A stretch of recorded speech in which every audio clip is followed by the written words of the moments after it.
Hey guys, welcome to Talentless Talent, a podcast about people who have talent, hosted by me, Kylie, somebody who has zero talents. This podcast is going to be me inviting people in and asking them, really what made them get started in their talent? What's interesting about their talent? Why is it something that they want to do? And really try to discover what makes people have ambition to go out and do something, because that's something I've never been able to do. For the past 26 years of my life, I've been trying to figure out something I'm good at, something that could be a hobby or something that could be a talent, and it's been a hard 26 years. So in high school, I played a ton of sports. I got really involved in volleyball, softball, shot put, and just because I look like I should throw a metal ball across a sandbox 50 feet doesn't mean that I can, and doesn't mean I'm good at it, and doesn't mean that I like it. I've also tried to do baking, I've tried cooking, I have tried crocheting, I've tried knitting. I've also almost signed up for pottery classes until I realized somebody who has extremely sweaty hands shouldn't be touching something that dissolves in water. So I've been watching people in this quarantine for the past 6, 7 months really just kill it at making hella bread. They're killing it at skating. They are doing the damn thing with their art, whether that's painting, music, drawing, whatever it is. People are just out there doing the damn thing. And I've just never been one to do that. I've never been able to find a damn thing to do. So might be just about changing my perspective with all of it. It could have a lot to do with just not focusing on being extremely good at something and just doing it. And I've never really ever been able to come to terms with that because I have to be the best at everything. And I'm not the best at anything, so I might as well just do nothing. But hopefully, this changes that. So, whatever reason you may be here, hopefully, we can learn something new together. We can just people see them doing cool shit and really just kind of figure out, what kind of talents are out there and how do you get started in something like that. So I'm really excited about this. Thanks for coming along. We're gonna learn something. We're gonna talk to really cool people, and it's just gonna be fun. So yeah, thank you for tuning in. Let's get it. Let's go. And here it is, Talentless Talent. It's hosted by me, Kylie Dills. Thanks for coming along, dudes. It's gonna be a fun ride.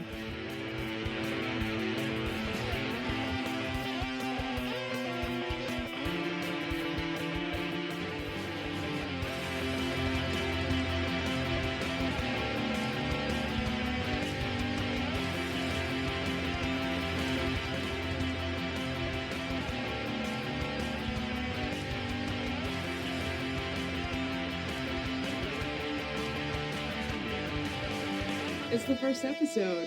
I'm really excited. What the hell? I'm doing it by myself. So that's kind of, whew, that's a lot of pressure. Oh, it's fine though. I figured I should start the first one off kind of talking about my background and really dive deep into why I wanted to start this. So I figured it would be a good idea. So I'm just writing it out solo. We'll see how it goes. But yeah, so I just have a lot of cool people in my life, and a lot of those people have been doing really, really cool stuff lately. And I just thought it would be cool to talk to them and really find out what made them start their talent or hobby. I mean, it doesn't really necessarily have to be anything that they're good at, just something that they do frequently and get better at and just enjoy, because I've never had that. I've never had something that I'm doing consistently and I'm like, hell yeah, this is really exciting. And I don't want to say like I was forced to be in sports or anything, but I think that's where a lot of it comes from, is I was expected almost in a sense to play sports just because my sibling did. So I felt like I lived in a shadow for a long time because every sport that they played, they were fucking phenomenal at. So I just feel like if I do something continuously or I practice, it becomes kind of like work, like doing a fucking chore. And that sucks. Nobody wants to do that. I've never really sat down and like, hell yeah, let me try to draw. I found a Reddit a couple years ago, and it was like drawing for beginners, and the first thing was just to draw squares. And I did my own. I drew whatever it was, like 10 squares, and then I got on the Reddit to just scroll through the people that drew the 10 squares. And this is supposed to be like drawing for beginners. Those motherfuckers were drawing cubes. They had surface area. The squares had texture. I drew 4 squares. All of the lines were not parallel. Isn't that what makes a fucking square? And I was like, oh, it could be unique. It could be different. So the one thing about this Reddit is, you're a beginner, so post it so people can critique you. And everybody else was like super nice on other posts. They gave them different types of ideas, like, you could do this to make it better and blah, blah, blah. So I looked at mine. I looked at the other people's that were fucking expert level, and I swear to God, they were just on here to make themselves feel better and get complimented for drawing a goddamn surface area cube. I posted my original one onto the Reddit and nobody commented on it. And I thought this was a community. I really thought this was the community that I could belong to, and you could teach me how to draw shit. And no, that's not what it was. So that was my first and last experience posting something on Reddit. I have no karma, and I posted something. Usually people get a little bit, so that was depressing. But with this, it was either, go to therapy or start a podcast. And here I am. So definitely did go the therapy route whatsoever. I just couldn't wrap my head around scheduling an appointment. I'm 26 years old and I still can't do that. It makes me anxious. And the whole point of it is to get help for being anxious. And I just can't do it. So if it were up to me, I just would not make appointments for anything. I avoid getting oil changes for as long as possible till my car basically blows up or I'm kind of pressured into doing it. So I just wasn't comfortable with making the appointment, and I wasn't comfortable with sitting on a FaceTime with a doctor in my depression apartment that has shit everywhere. But maybe they would have known where I was coming from. I don't know. But this quarantine's just been hard. It's been so hard, and it's so cool to see people being able to push through that and do shit that they're good at. It's so cool to see that. And I just want to talk to them, and like, I just want to find out, what made you even start this in the first place, and what made you continue? Because it's one thing, you're 6 years old and your parents are like, we're gonna get you started on piano lessons. And then you have to do that for 16 years of your life because your parents are paying for it. And then it finally becomes something you're good at because you practice for 16 years. And then it's finally something that you enjoy. So I'm really curious, like, what makes adults be able to sit down and do something, whatever it may be. So I've just been trying to find stuff I'm good at. And when I try something new, I get really excited. So, for example, we went out for a friend's birthday to do frisbee golf. And this has been something that I've been thinking about for a long time. So it's not a new concept about trying to find a talent or a hobby or anything. So we went to this friend's party, I guess. It was just the 4 of us and our dogs to play frisbee golf. And I was like, you know what? This might be it. I'm going to go out here and I'm going to fucking rock it. I've never done frisbee golf. I really never understood it. I never really watched people do it. I know it's like golf, but with a frisbee. I mean, I played ultimate frisbee before. I've thrown a frisbee. So I was like, hell yeah. So we get there. The dogs are super hyped, so that's exciting. And they hand me one of the discus Frisbees. They hand me a Frisbee, and I notice it's like really heavy. And I'm uncomfortable as hell. I'm like, why is this 30 pounds? And then they're like, all right, we're gonna shoot it over there. And I look and it's like down a hill. There's no way. There's no way I can throw this into that basket. What do you mean? And they were super cool, taught us like all the rules and everything. Complete trash. The first time I threw it, it went behind me. They're like, you gotta stop throwing it at the end. You gotta throw it in the middle and flick your hand. I'm like, I have no idea what's going on. So I'm just gonna vibe. I'm gonna have a good time and not know what's happening. So frisbee golf was a total bust. And I don't understand why every time I go into something, my goal isn't to have fun. My goal is to be really good at it. It sucked though because my boyfriend was amazing. Like, have you ever done this before? Like in a past life, were you an ultimate freaking frisbee golf player? No. No, it was his first time. He was playing with a putter the whole time, whatever that means, but apparently it's hard to do.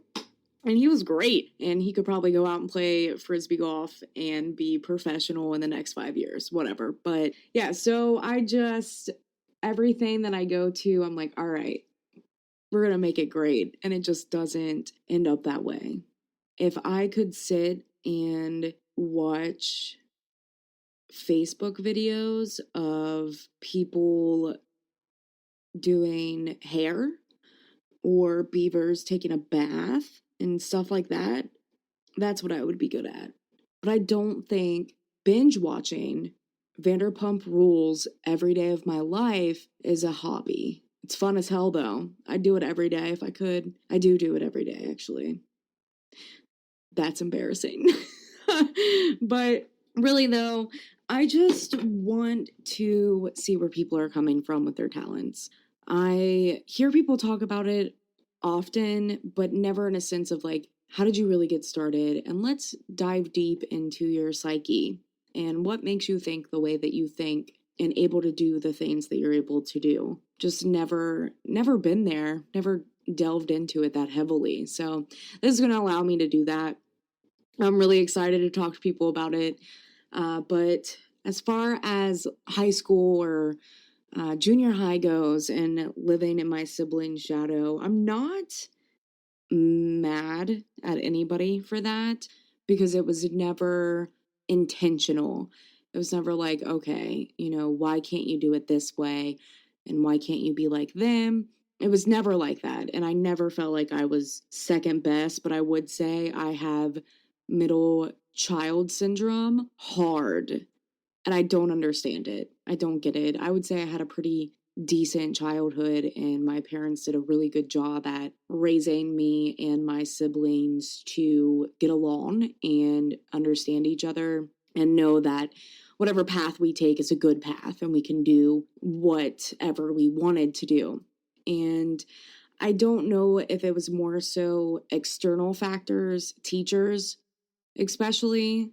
And I just remember being in a class that my brother had before. He would have had that teacher before me. And that's the first thing that they would point out. It's like, yeah, so I have to spend this entire year either being compared to my brother or I have to be myself and be extremely ridiculous to not be portrayed as that. And that was more so high school than in anything. And when I was a freshman in high school, I started signing all of my papers with a Z at the end of my last name. And it just became my thing. Everything that I was on was a Z. And it was to like separate myself from the S and not really be him, I guess, in a sense, to other people.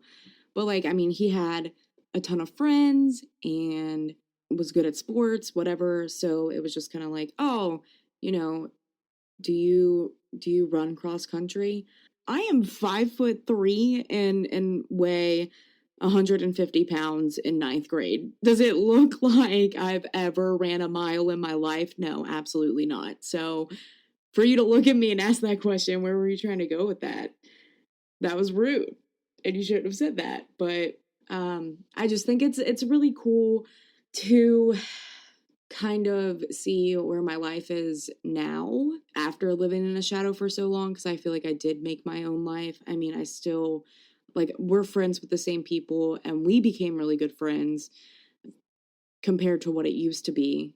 Being a freshman in high school, my brother was in college, and one time he came home and did something ridiculous, and we got in a fist fight in our doorway. And my dad gets off the couch and he's like, "Not in my fucking house," and then fought my brother. So, like I said, it was never Galen was better than me or anything. Um, it was just more so that I guess other people and external people kind of put that pressure on me. So I don't want to be cheesy or cliche and just be like, never really fit in anywhere. But it's true. I mean, I have friends. I have really close friends. I have a lot of acquaintances and people that I've met on my own, people that I've met through my other friends, and people that I've met through my boyfriend. And yeah, I've never fit in. And I remember in high school, it was like I fit in everywhere, but I never meshed with a group. And I consider that not fitting in. I could go to the table in high school that, at lunch, it's just filled with like everybody that's perfect and I guess popular. And then I can go and I could sit with the people that were artistic and artsy. And then I could go and sit with the super smart kids and cheat off them for English class. And it was just never finding my way or finding a way to fit in. I want to say I had a broad personality. Like, that sounds good. Like, I was able to fit in with everybody. But truth be it, not I couldn't fit in with anybody. So my friend group was a very strange friend group throughout high school. I mean, I could go to parties and hang out with the really cool kids that, partied. And then I could sit and do a study group with the super smart kids who, don't get me wrong, they also partied equally as hard. We all saw you. They're lucky Instagram stories didn't exist as heavily. I don't think Instagram stories were even a thing until recently. So yeah, you're lucky and you're not out there on Snapchat getting drunk and then making a valedictorian speech, but it's fine. You do you. I don't judge. As far as the guest list go, I mean, I do have a good amount of people set up to talk to me. Okay, so I wrote down a lot of people to talk to me, but I haven't asked them. So that doesn't necessarily mean that they'll be on the show, I guess. I guess I should ask them if they want to come on. And do we call it a show or do we call it a cast? I like cast. I'll try something new with that. Hey, you want to be on my cast?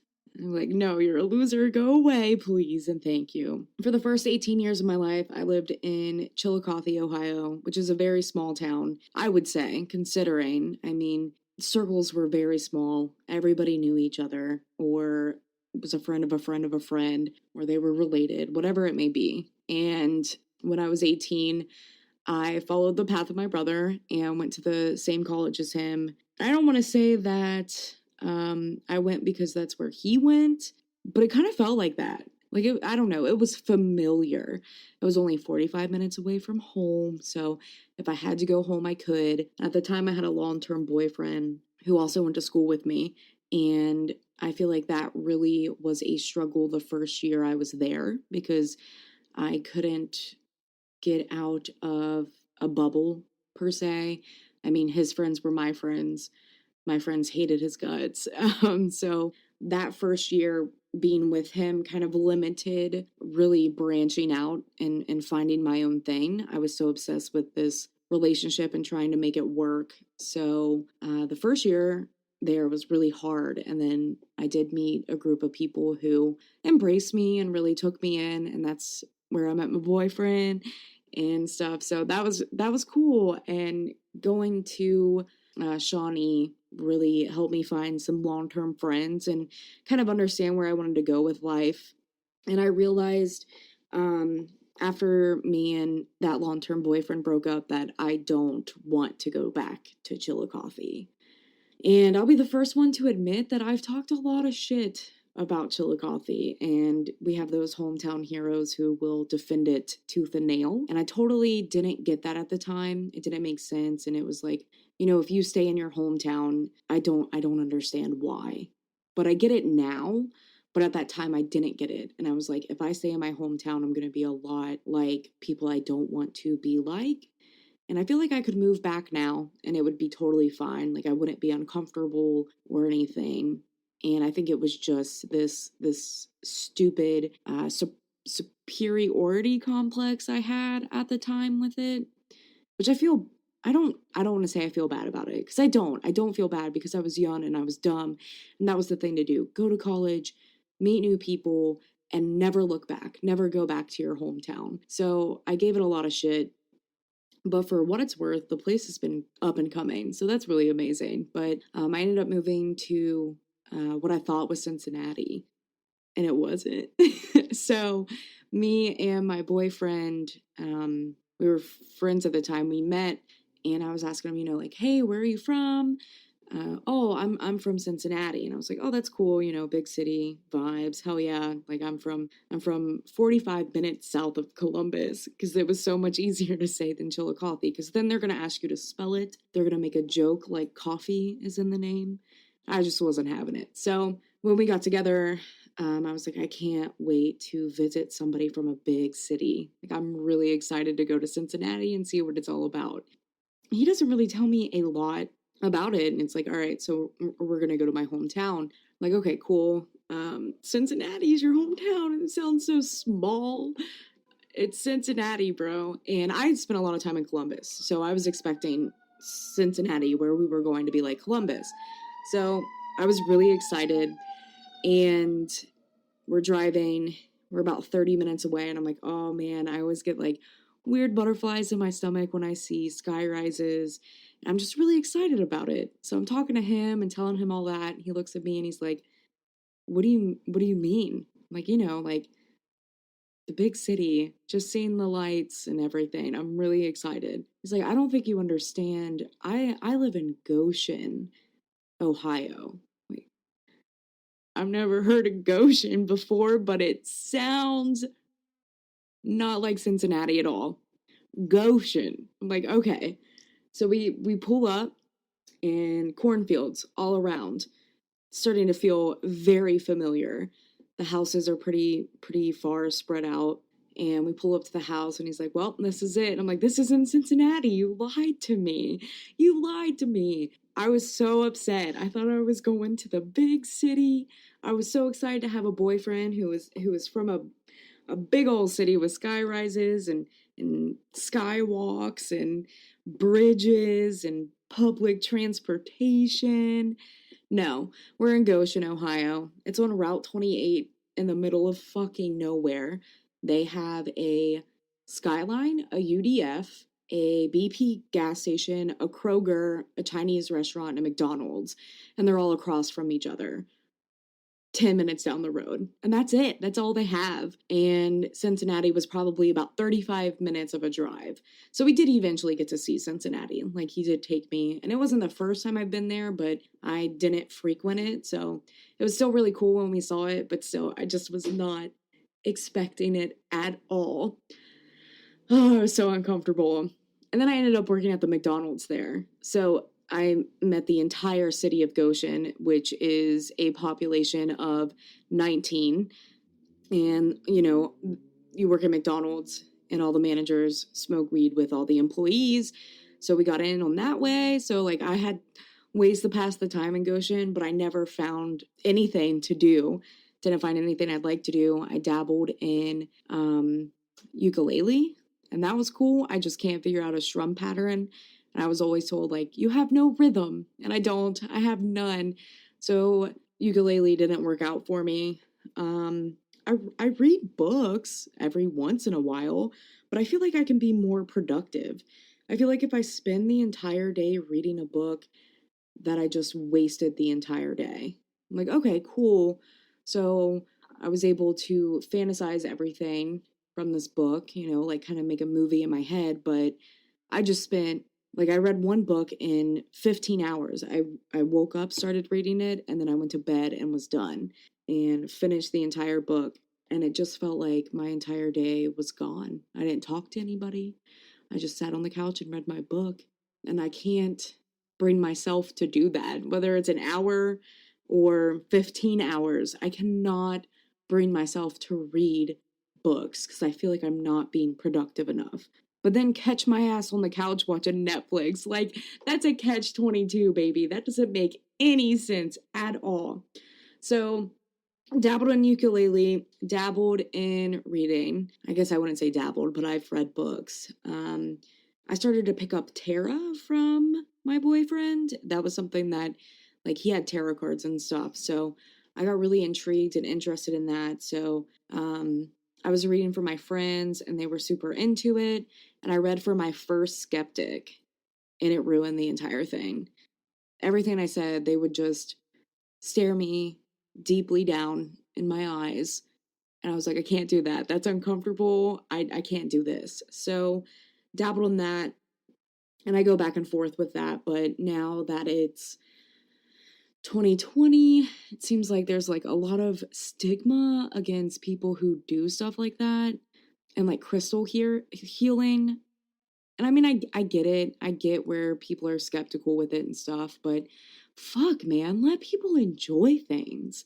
Like, if I wanted to post a tarot reading every single day of my life, I don't expect you to like it, and I don't expect you to follow me or whatever, but damn, seeing the amount of, like, people just posting, this whole witch thing is ridiculous. Stick a crystal up my butthole. Like, bro, just let people stick crystals where they want and enjoy it. And you do your thing. That's the other thing I gotta stop doing is worrying about what people think.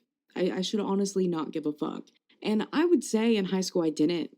I didn't at all. And then this like weird anxiety popped up where I do care. Extremely too much. I care way too much. And I went out to a restaurant and we get there and my boyfriend looks at me and he's like, your shirt is see through. Like you can see your titties. And I was so embarrassed because we went somewhere before this. And I walked in the restroom and walked out before I received this information. So a good like 15 people saw my tits. And like that's cool, but like I didn't ask for that. I did not want them to see my tits that night. I didn't want that to happen. So I was so uncomfortable. I was meeting a new friend for the first time and we're at this restaurant. It's fancy as hell. And I order a glass of wine to just like go with the fanciness, which I never do. And I'm freaking out. I'm going to the bathroom like every 10 minutes to see like if I can like reposition this shirt to not be see-through. And it just doesn't work out that way. So me and my boyfriend are sitting there, and then the friend and them went down to smoke a cigarette.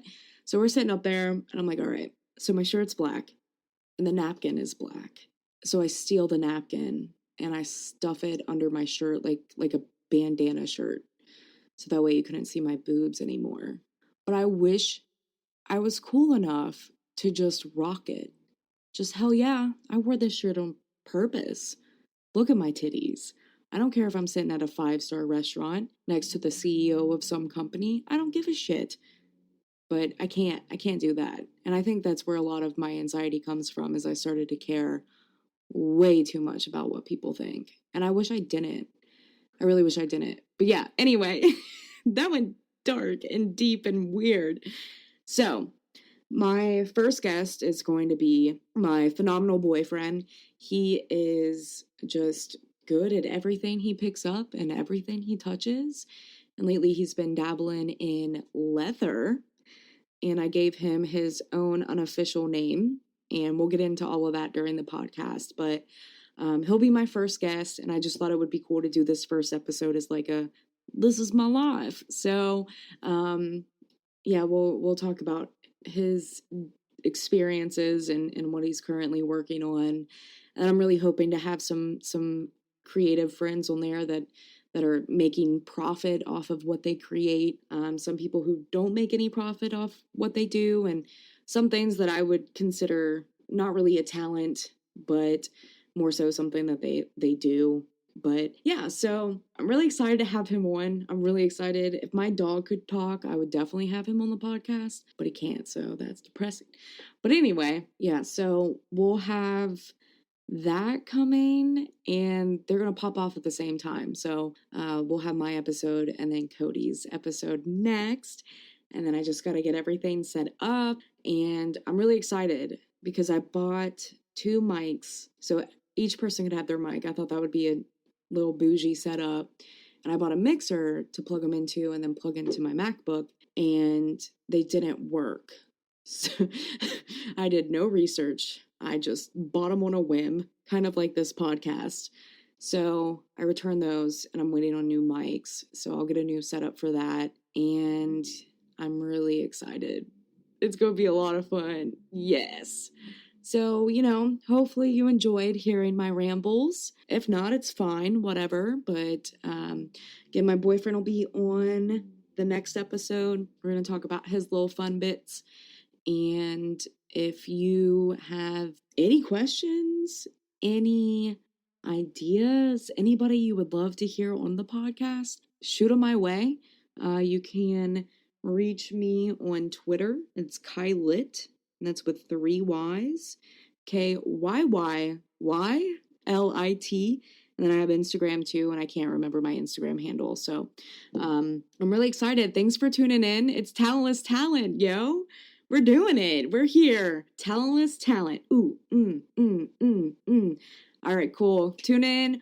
Wait for the next episode. Thank you so much for being here, and have a fabulous evening, morning, afternoon, wherever you may be. Thank y'all.